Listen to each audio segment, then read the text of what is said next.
ทำแล้วอุ้ยเราตื่นหมดเลยงูน้องม้าหยอกงูเฮ้ยถุงฮัดวิท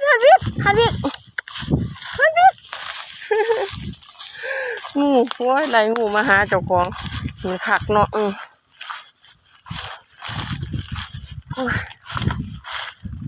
ลมเลย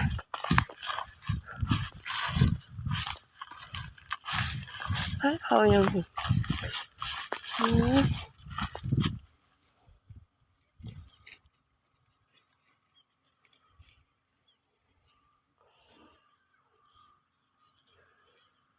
ี่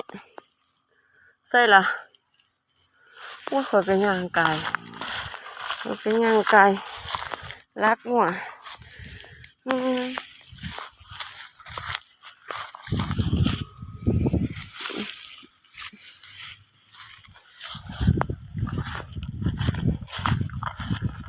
เดี๋ยว